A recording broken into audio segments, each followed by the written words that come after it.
शिक्षण नाही तर मती नाही, मती नाही तर गती नाही, गती नाही तर प्रगती नाही. महात्मा ज्योतिबा फुले. शिक्षणाची फार आवश्यकता आहे आणि हे शिक्षण दोन्ही प्रकारचं शिक्षण दिलं पाहिजे. हे छत्रपतींना शिकवलं समर्थांनी की नुसतं शिक्षण नाही म्हणून द्या हो. अनेक ठिकाणी हे मारुतीरायाचे जे मंदिर बांधले, शक्ती पण पाहिजे आणि भक्ती पण पाहिजे, शिक्षण पण पाहिजे.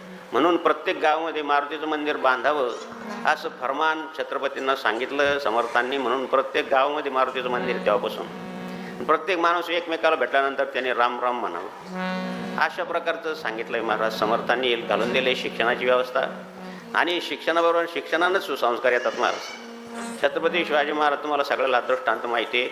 सुभेदाराची सून त्यांच्या समोर उभी केली असताना ते काय म्हणले की का इतकी सुंदर आहात तुम्ही, माझी आई एवढी सुंदर असते तर मी किती सुंदर असतो. त्या स्त्रीमध्ये, त्या भगिनीमध्ये, त्या सोनामध्ये त्यांना आपली माता दिसली.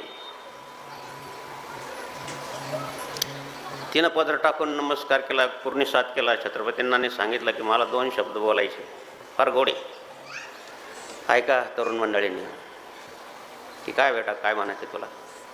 म्हणे महाराज यदा कदाचित मी जर मक्का मदिन्याला गेले, त्या ठिकाणी आमचा देव आहे पैगंबर साहेब आहे, तर मी त्या पैगंबर साहेबला अशी नमाज पाडेल किंवा अशी विनंती करेल किंवा अशी प्रार्थना करेल आपल्या भाषेमध्ये, तर हे पैगंबर देवा असा छत्रपती शिवाजी महाराजासारखा मुलगा सर्व बहिणीला होऊ दे.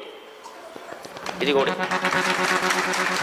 असं जर मुलगा सगळ्या बहिणीला, कोण म्हणते ती, कोण म्हणते ती परधर्मीय असा आदर केव्हामुळं छत्रपती शिवाजी महाराजावरला आऊसाहेबाचे हे संस्कार आहे. म्हणून जिजाबाईचा अत्यंत उपकारी असं शिक्षण दिले गेलं पाहिजे.